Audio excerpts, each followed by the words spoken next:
Hi, Casey. This is it's Tim again, and we are on the December. So, Merry Christmas, December. And it's actually been reasonably warm, but I think given another couple days, it's going to drop pretty quick. So, lots of exciting things happening. And as always, I just wanted to take the opportunity to bring you on the inside, give you some feedback, give you some insight to what's happening behind the scenes here, Casey, and kind of tell you what's going on. So, first off, we'll start with finances as we always do. This is the finances for the month of December. Again, we do this to be transparent. We do this to lay all the cards on the table and go, here's where things are at. So for the month of December, we had total revenue of $163,000 budgeted. We actualized $150,000, just above that.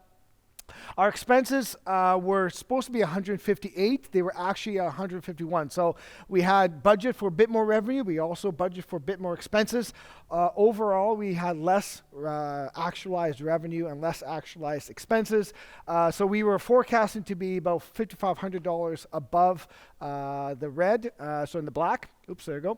But rather, we found ourselves just at $1,200, so just underneath the red for the end of the month. So kind of, where does that bring us to the end of the year? Total revenue for the end of the year was predicted to be 764. We've actualized 771. So that's really good, but we're going to explain what that means here in a bit. Because there's more to that story. The total expenses were supposed to be 782, and we've actually only spent 738. So quite a bit of reduction in expenses. And again, that's the ebbs and flows of ministry. We expect to do certain things. We don't know exactly what's going to happen. So we do our best to try and be as accurate as we can at the beginning of the year, always accounting for some variances there. So that's maybe why we're seeing less expenses. So basically what that means is for the end of November, we were budgeted to have an $18,000 loss, but we actually have a $32,000 gain. But let me just explain to you real quick. As we talked about, or as I talked about back in November, there is a difference when we're talking about giving to the general and giving to other funds. And so when we're looking at giving to the general, or what we call undesignated funds, there's the word I was looking for.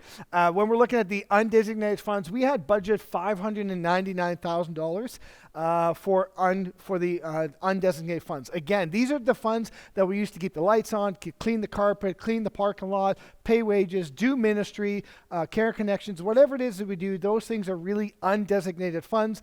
And so that was expected to be $599,000. We actualized $577. So we are at $21,000 loss. So basically, in a general giving, we're about 96% of our way there. And as we look into December, as we look into the end of this fiscal year, as Chris had mentioned in our last weekend sermon, we're looking to make up about $240,000 December projection to get us up to speed to where we need to be. So for the month of December, we usually see an increase in giving, so that's not abnormal to see that much coming at the end of December with tax season and donations and things like that.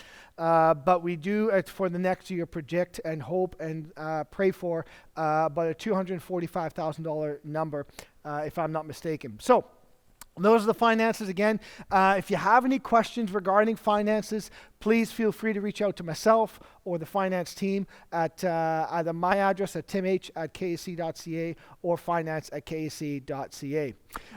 As always, we take an opportunity at this kind of a juncture in the conversation, just be able to introduce somebody into from our staff side and get to know their story, get to know kind of how they got here and what their story with Jesus is.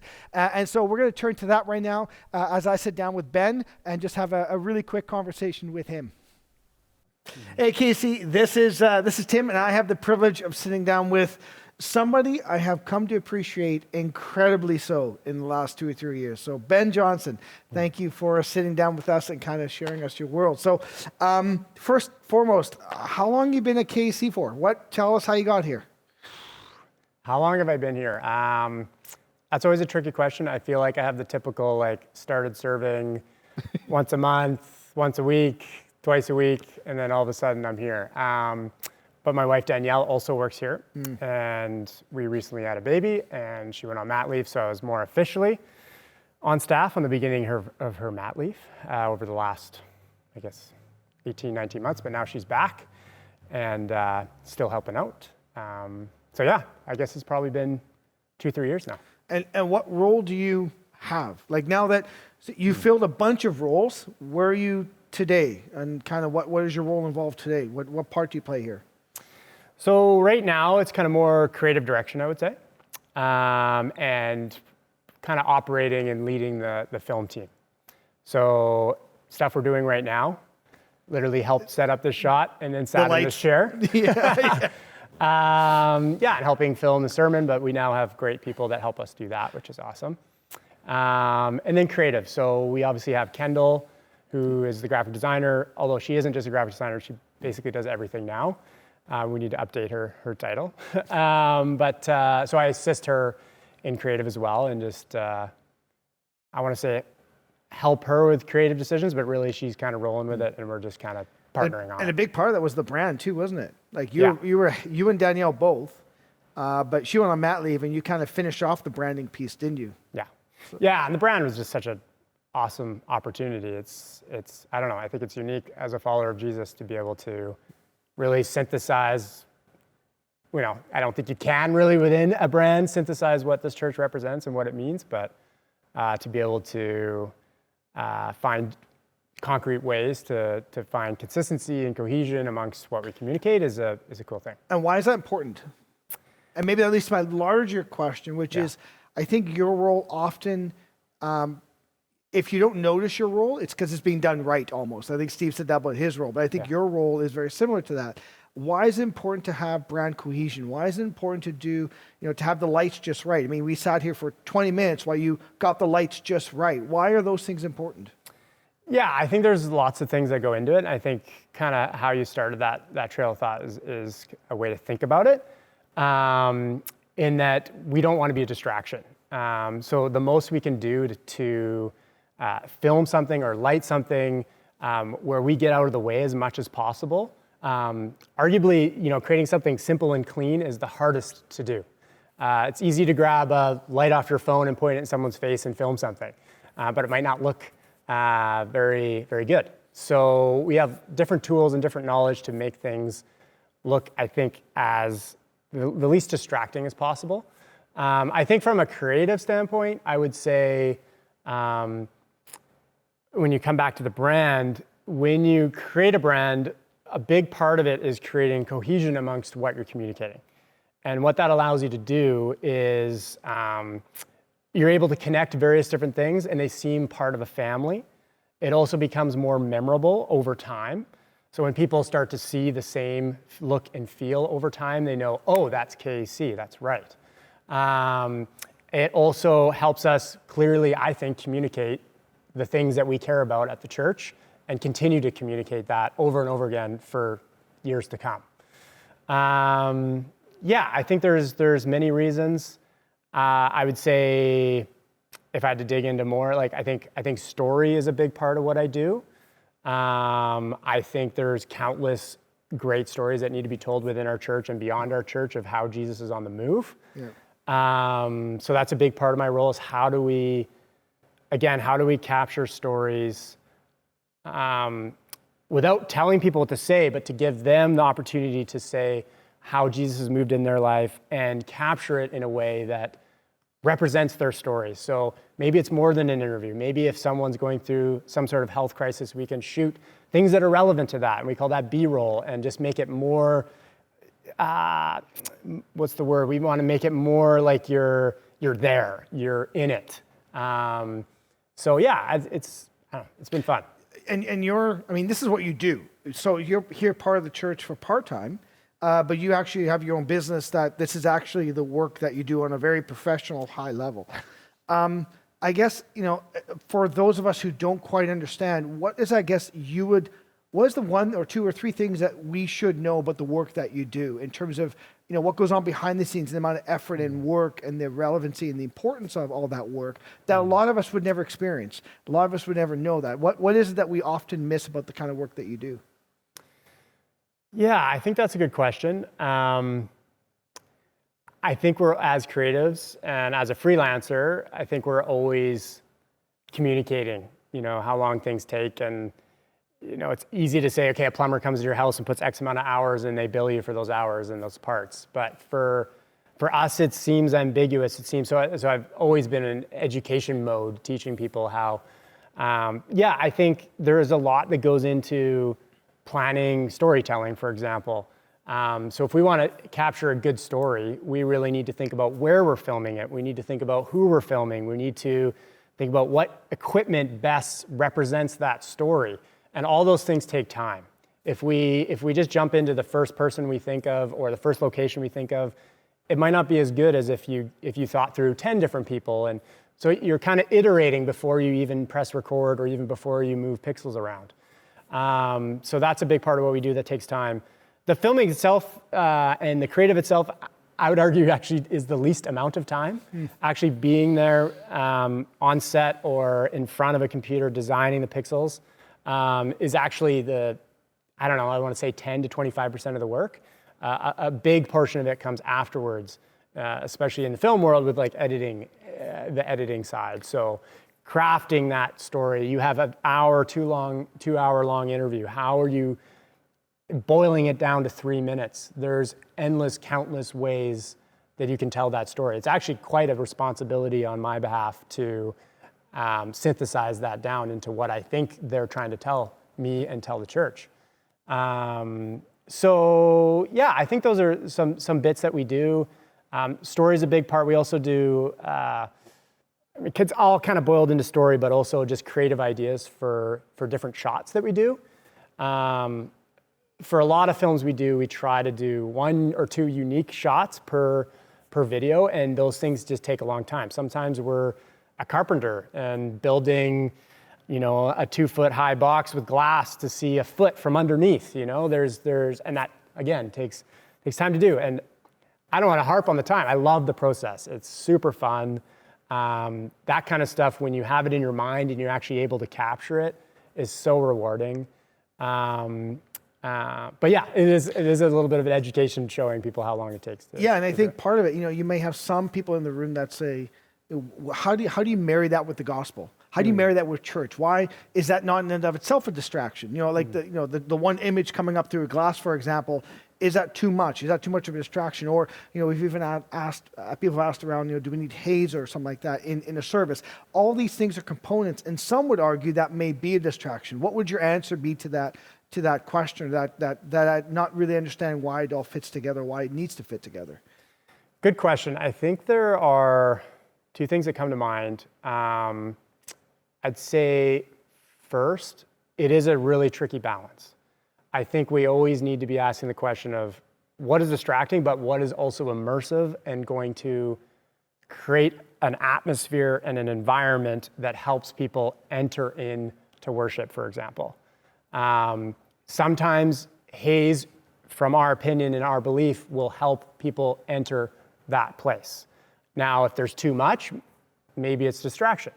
We want to find that zone of, it's like panning a camera. You want it to be sometimes so slow you can't even really notice it's happening, but it's happening. And that even makes it more immersive, just the fact that you have a little bit of motion. I would say also that KC specifically, so telling stories or doing graphics or film within the Kamloops Alliance church context, we have an opportunity in this city, being a larger church in this city, and have the resources to create something that is a little bit bigger, that competes with stories that have budgets of $20,000. We can be a church, I think, that can really reach out to people that are seeking and maybe haven't asked any questions about Jesus or about why they're here.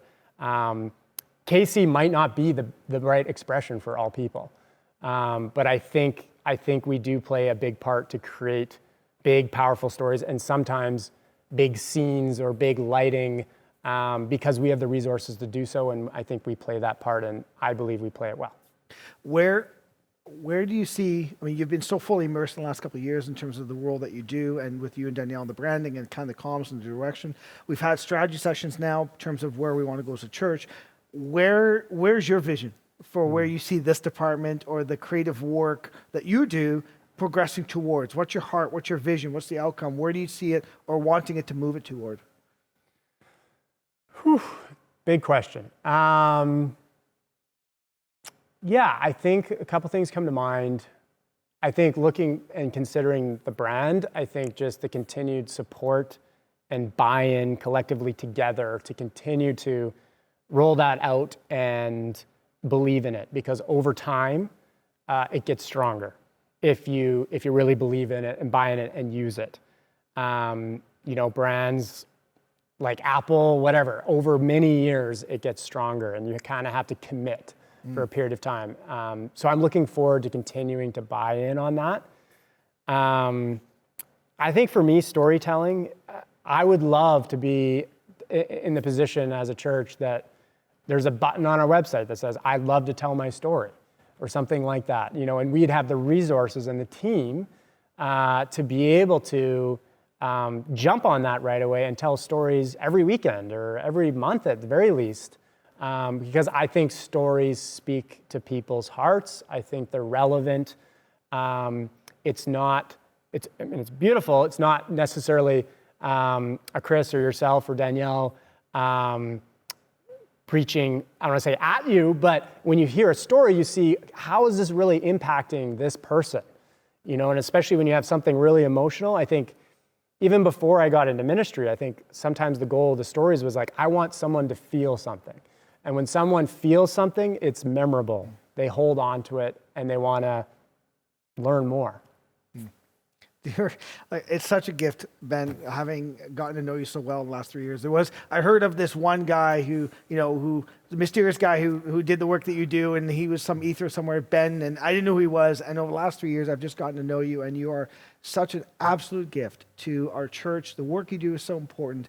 I've learned a lot, and I think not only in what you bring in terms of your craft and your art, but your love for Jesus that you do it with. And I've had some very intimate moments where we've had, deep conversations about the love of Jesus that you have and the transformation that you seek in your own world. You're a dad now, right? And that's such a gift and such a blessing. So I guess maybe the question that, as we're journeying with you and you're journeying as part of this family, is how can we pray for you as a church? What can we pray for you as you kind of continue on in this trajectory? Yeah, good question. I think with a family, I think maybe to get more practical on it, I think before I started to do more work for ministry, a lot of my film work took me around the world, which was super incredible, and I got to see incredible things and be part of many interesting stories. But now with the family really having a desire to be together as much as possible, and to be present as much as possible. So I think for us, just prayers on figuring out that balance. I think Danielle is also part of our business as well. And so for so many years, it's kind of all career, all business, and like how to switch modes or how to live life and work, right? And I don't know if there's really balance per se, but just, how can we do that better? So prayers for wisdom, and wisdom for our family as a whole. How do we want to live life as a family? And what is our mission as a family? I think those are things we're still kind of tweaking and stretching and figuring out before I haven't ruined my daughter too much. So yeah, I think those are things. And I think just prayer for people to serve, to be able to have a button on our website that says, I want to tell my story, and we'll show up tomorrow and film it. We need people to make that happen. Yeah. So prayers for people that have a little experience to have all the experience necessary. That'll help that make that happen. Ben, I've said often, but you are such a gift. Thank you so much. I love you. I appreciate everything you do. And yes, we will be praying, and I'm excited. I'm really, really excited to see where God's going to lead you and take you. So thanks a lot, Ben. Thanks, man. Love you too. All right. Perfect. So the rest of our stuff for the rest of our time together, monthly update. First off, I just want to bring you on speed to Christmas Connections. Now, I can't help but notice that's my face right there with my son, so that's always cool. Wasn't expecting that picture there, but basically what we're seeing here is this idea of building community. As we look at the Gospels, as we look at the Christian worldview of we do life in community, we do life together. You think about Jesus and his 12 disciples, and these guys hung out. They hung out 24/7. They lived and did community together. And so there's this aspect of teaching, yes, but there's also this aspect of doing life together. I'm part of a group of men that get together once a week, and we talk about life and we study, but we also sit there and pray and listen and encourage. And that's a big part of the Christian journey, is that we do this together as community. And so the month of December, we're intentionally setting time aside to have community connections after the service. So if you're seeing this and we're still in the month of December, my encouragement would be for you is to stick around after the service. We'll have coffee and tea, hot chocolate and cookies, all the things that we need to kind of keep you in the building, if you will, but then use that as an opportunity for us to be able to connect with one another. In a church this size, it's sometimes hard to do that. So this really is like, hey, who's here? Didn't know you before. Tell me more about yourself, and get to know one another as a body. So that's the Christmas Connections for the month of December. We do it every year. It's so much fun. I get to meet lots of new people I never get to meet any other time. So it's really a great opportunity. And as you can see, it was helping my son have hot chocolate, which is a treat.